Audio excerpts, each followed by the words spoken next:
हरियाणा विधानसभा opinion 2024 लेकर के हम हाजिर हो चुके हैं और आपको बता दें सोशल मीडिया पर जितने भी ओपिनियन पोल बताए गए हैं उन सब ओपिनियन पोल का निचोड़ है। इसके अलावा जनता से पूछ करके हल्के वाइज जा करके यह ओपिनियन पोल बनाया गया है और आपको इसमें बता दें कि कौन से पार्टी की सरकार बनने जा रही है, क्या बहुमत की सरकार बनेगी, कौन से जिले की कौन सी विधानसभा सीट पर कौन सी पार्टी जीत रही है, वो भी हम आपको इसमें बताएंगे। लेकिन इसी के साथ साथ हम आपसे एक अपील भी करते हैं कि आप जिस हल्के से हैं और जहां से यह वीडियो देख रहे हैं उसमें कमेंट बॉक्स में आप जरूर बताएं कि कौन सा प्रत्याशी या कौन सी पार्टी जो है उस विधानसभा सीट पर हावी रहने वाली है, ताकि आगे आने वाले पोल में भी हमें जो है सुरक्षा मिल सके।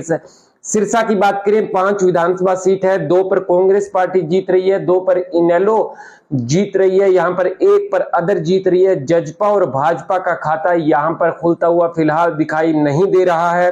जो लगातार ओपिनियन पोल है सिरसा का वैसा ही है। दादरी की 2 की 2 सीट कांग्रेस पार्टी के खाते में जाती हुई दिखाई दे रही है। फतेहाबाद की 3 की 3 सीट कांग्रेस पार्टी के खाते में जाती हुई दिखाई दे रही है। बीजेपी का यहां पर भी खाता खुलता हुआ नहीं दिखाई दे रहा है। हिसार की 7 सीट में से 1 पर इनेलो, 1 पर अन्य, 2 पर कांग्रेस, 3 पर बीजेपी जीत हासिल करती हुई दिखाई दे रही है।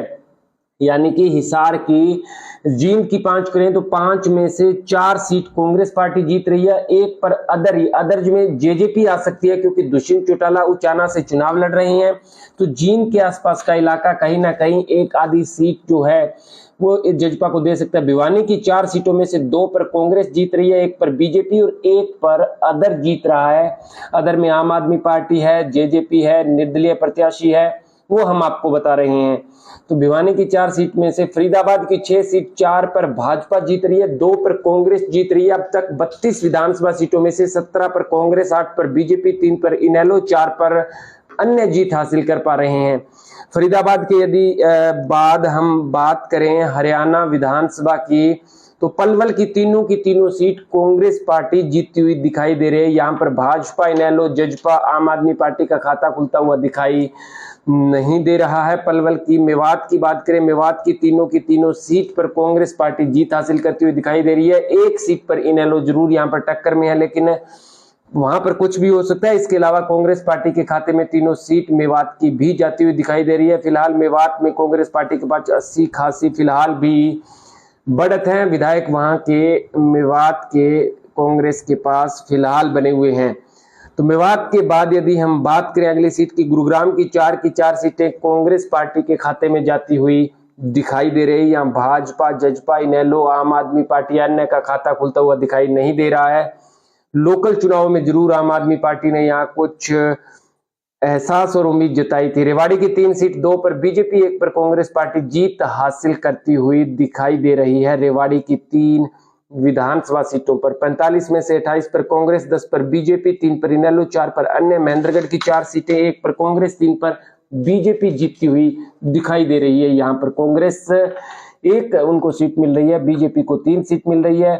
इनेलो, जजपा और आपका खाता नहीं खुल रहा है। महेंद्रगढ़ के बाद बात करें 4 सीट झज्जर है, झज्जर की चारों कांग्रेस को जाती हुई दिखाई दे रही है। यदि झज्जर, पानीपत, सोनीपत, रोहतक, जींद की बात करें तो भूपेंद्र सिंह हुड्डा की अच्छी खासी पकड़ है और रोहतक की चारों सीट भी कांग्रेस पार्टी के खाते में जाती हुई दिखाई दे रही है। इसमें किसी को कोई अतिशयोक्ति नहीं है क्योंकि दीपेंद्र हुड्डा लोकसभा का चुनाव बड़े अच्छे मार्जिन से जीते थे और प्रत्येक विधानसभा में अच्छी खासी लीड उनको मिलती हुई दिखाई दी थी और मिली भी थी। सोनीपत की 6 सीटों में से 2 पर भाजपा, 4 पर कांग्रेस जीत हासिल करती हुई दिखाई दे रही है। ओपिनियन पोल 2024 हरियाणा का हम इस वक्त आपको दिखा रहे हैं। कांग्रेस पार्टी बहुमत के करीब है, 41 सीट ले चुकी है, 15 पर भाजपा, 3 पर इनेलो, 4 पर अन्य इस वक्त जीत हासिल करते हुए दिखाई दे रही है। पानीपत की 6 सीटों में से 2 पर बीजेपी, 2 पर कांग्रेस और 2 पर अन्य यहाँ पर जीत हासिल करते हुए दिखाई दे रहे हैं। जी हाँ, 2 पर बीजेपी, 2 पर कांग्रेस, 2 पर अन्य। टेक्निकल एरर की वजह से वो नंबर वहां पर नहीं दिखाई दे रहा। करनाल की 5 सीटों में से 3 पर बीजेपी, 2 पर कांग्रेस। बड़ा झटका भाजपा को लग रहा है कि पूर्व सीएम मनोहर लाल खट्टर का गढ़ है करनाल और यहाँ पर 2 सीट कांग्रेस पार्टी विधानसभा की जीत रही है। तो भाजपा फिर सत्ता से खासा दूर रहने की उम्मीद है और कांग्रेस पार्टी सत्ता जो नंबर है वो पार कर चुकी है 49 पर। कहते हैं कि चारों की चारों सीट कांग्रेस पार्टी जीत हासिल करती हुई दिखाई दे रही है।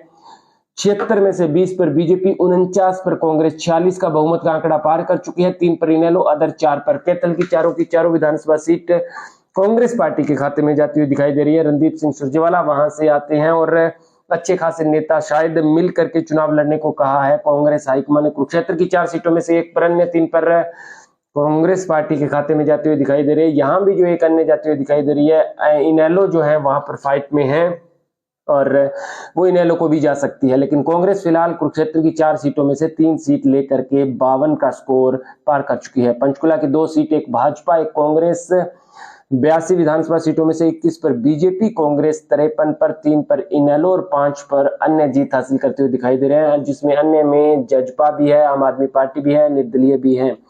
पंचकुला के बाद यदि बात करें यमुनानगर की 4 सीट है, 4 में से 1 पर इनेलो को जीत मिलती हुई दिखाई दे रही है, 2 पर कांग्रेस को जीत मिलती हुई दिखाई दे रही है और 1 पर भाजपा यहां पर जीत हासिल करती हुई दिखाई दे रही है। इसके बाद यमुनानगर के बाद यदि हम बात करें हरियाणा विधानसभा के, अंबाला की 4 सीटें, 3 पर कांग्रेस, 1 पर बीजेपी, बड़ा झटका यहां पर लग रहा है भाजपा को। अंबाला से अनिल विज बड़े नेता रहे हैं, नाराज वो चल रहे हैं और साथ ही आपको यह भी बता दें कि 90 विधानसभा सीटों में से हरियाणा की 23 पर भाजपा, 58 पर कांग्रेस, 4 पर इनेलो और 5 पर अदर जीत हासिल करते हुए दिखाई दे रहे हैं। कमेंट बॉक्स में आप जरूर बताएं कि आप कौन से हलके से हैं और वहां पर कौन सी पार्टी की स्थिति मजबूत है, ताकि आने वाले ओपिनियन पोल में हम और एक्यूरेसी के साथ आपके साथ सामने ला सकें।